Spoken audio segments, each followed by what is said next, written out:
にと女の話題の上 I'm pretty sure that I'm not the only one who was disappointed about Game of Thrones Season 8, and I'm neither the first one nor the last one that's making a video about it. But I just have to kind of vent this frustration of mine. And as you've seen by the title, I'm also going to be talking about The Last Jedi and The Hobbit. And all of these franchises are basically guilty of doing the same thing, which is breaking the rules of their respective universe.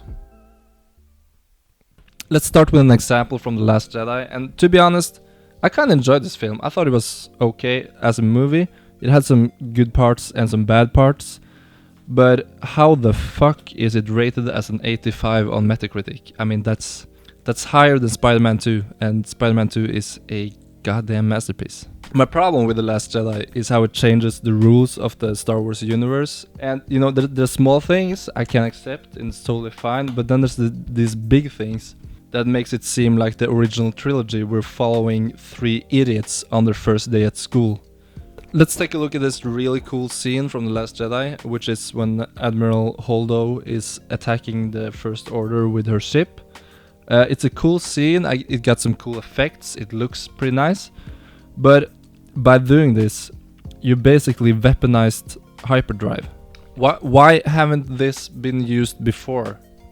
Why wasn't this used as a tactic against the Empire's Star Destroyers, or I mean, even the Death Star? Why didn't they just like grab a big cruiser ship and just pilot it towards the Death Star, hyperdrive, boom, and credits? Are you gonna try and make me believe that no one in the Star Wars universe has tried this before Admiral Holdo? I mean, I'm gullible, but I'm not that gullible.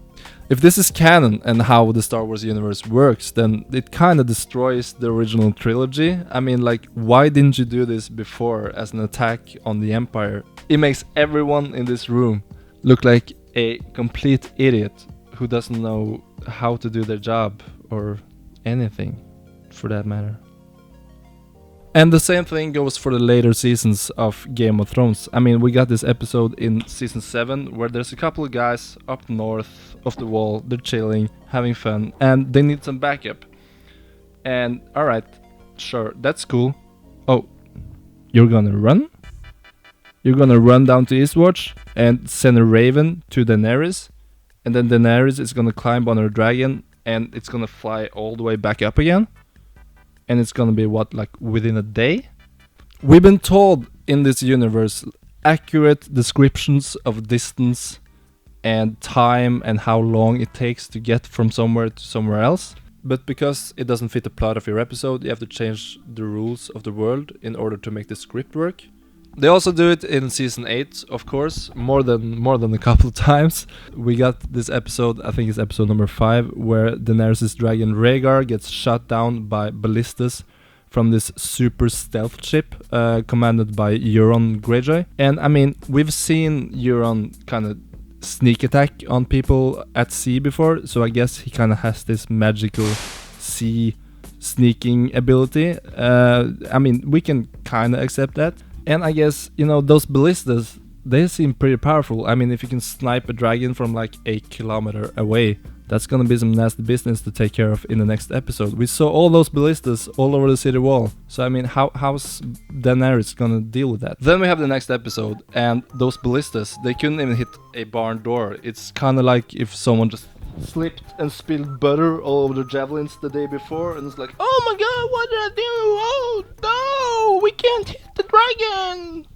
In one episode, they're the ultimate dragon killer, and in the next one, they're practically useless. I mean, you broke your own rules within 30 minutes of screen time. Then there's The Hobbit, and you know, I'm not sure how much these films are connected to the Lord of the Rings saga, because you know, the feel of the movies are so different. But they have the same actors for Gandalf and the Elven dude and Legolas. Maybe more, I'm not sure. I'm not a nerd. But I'm guessing that they're trying to present it like it's a part of the same universe. However, The Hobbit lacks the realism of Lord of the Rings. And I'm not talking about the difference between practical effects and whatever bullshit this is. Once again, I'm talking about the rules of the universe. In this scene from the first Hobbit film, we have a bunch of dwarfs and a hobbit trapped in some kind of goblin camp. And we've seen Lord of the Rings before, so we're like, oh, this is a tricky situation. How they're gonna get out of this one? I mean, they can't fight their way out. Like, maybe they have a trick up their sleeve to trick the Goblin King. Or, you know, maybe they get help from, like, this girl or Legolas or some person. Nah, you know, they just fight their way out. No stress, don't worry about it. I mean, a maximum of half of these dwarves have competent fighting experience, but you know, they just roll around and have fun. And it's almost like they have some kind of invincibility hack. Lord of the Rings had stakes. I mean, people could die if they make mistakes, but in this scene, we're kind of like, oh, the dwarves can survive anything, so like, why care? I mean, you've basically removed all of the tension in this scene because we don't believe that any of the dwarfs can get hurt. We also have this scene at the end of the last Hobbit film where Gandalf kinda acknowledges that Bilbo has a magical ring, and it's kinda weird how in the first Lord of the Rings, Gandalf has to do like a lot of research and stuff after he finds out that there might be the ring he's found. But if you realize that at the end of The Hobbit, I mean, like, why didn't you do that research? You basically saw Sauron reappearing before your eyes, so you know, there might be a reason to kind of look into this and see maybe it's the One Ring. I guess I'm not 100% sure on the lore on this, so please don't sue me. Okay, thanks. In Game of Thrones, it also happens with characters. I mean, we got this scene where Jaime kind of admits to why he cut down the Mad King. Burn them all, he said. Burn them in their homes, burn them in their beds. Tell me if your precious Randy commanded you to kill your own father and stand by while thousands of men, women, and children burned alive, would you have done it?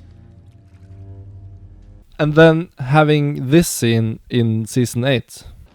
If not for yourself, if not for her, then for every one of the million people in that city, innocent or otherwise. To be honest, I never really cared much for them. Innocent or otherwise. Now, characters can change, of course, but we need to see it in order to believe it, and I never saw a scene between these two episodes that would result in Jaime changing this drastically.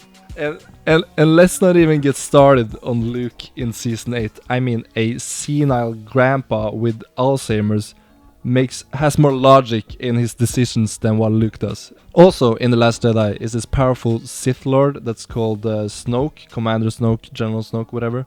And he's kind of this Sith guy that sits in the shadows and kind of waits during the original films. And I'm thinking, like, doesn't that make the Emperor seem like a big idiot if he didn't realize that there was this big Sith Lord kind of hiding around? It's kind of like if they would make an additional Lord of the Rings trilogy, and instead of Sauron, they just have Sauron 2.0 popping out of nowhere. And his explanation for being there is just like, you know, I was just sitting and chilling, didn't really bother to hang with you guys during the first 3 films, but you know, I'm here now and I'm gonna conquer the world. Peace. Game of Thrones Season 8 really loves to do this kind of stuff. We have this episode in Season 8 where every character is being mauled by White Walkers and they look like they're absolutely fucked. But their plot armor is too thick and somehow they survive. And then there's Sam, who basically has 3 whites on top of him while he's crying and doesn't offer much resistance. Jon sees him and makes a choice not to go help, but rather chase the main target, the Night King. Everything we've seen of Game of Thrones up until this point suggests that Sam is dead. There is no way that he can get out of this situation alive. It's an extremely emotional moment because Jon pretty much left his friend to die in order to stop the Night King. A big sacrifice for a character that constantly tries to save people. Never mind, Sam just miraculously survived for God knows what reason, and we're just supposed to accept that? And for what reason? I mean, why did Sam have to be alive for the last episodes? So we could get this scene? What's this? A Song of Ice and Fire. Archmaester Ebro's history of the wars following the death of King Robert. I helped him with the title. Then there's this other scene in the same episode where Jon is gonna fight off against the Night King, and there's gonna be this cool fight. Then the Night King resurrects like 100 whites, and Jon Snow doesn't look too happy.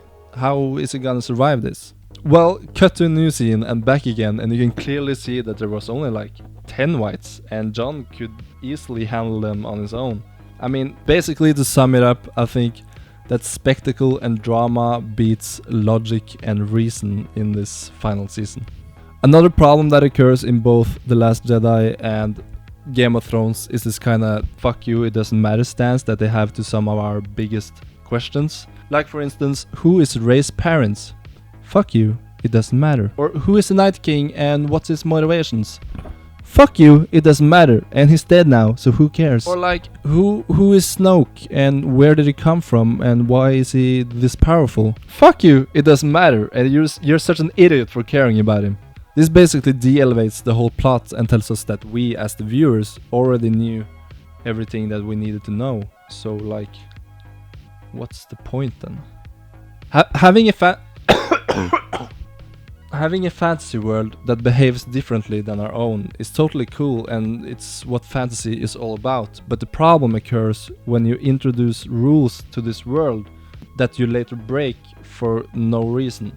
If something has happened that legitimately changes the rules, like for instance if Sauron gets the One Ring and he changes the gravity of the server to 200 so everyone can jump around and play scout knives, then sure, I mean, this super powerful person wanted to use his immense power to play one of the greatest Counter-Strike game modes of all time. I mean, I can't blame him. And that's totally cool because he has an item that can change the rules of the universe. We've been told that it's that powerful, so you know, I don't have a problem with that. You need to have an explanation on how you broke the rules. Like, is Gendry a marathon runner? Is it the Flash?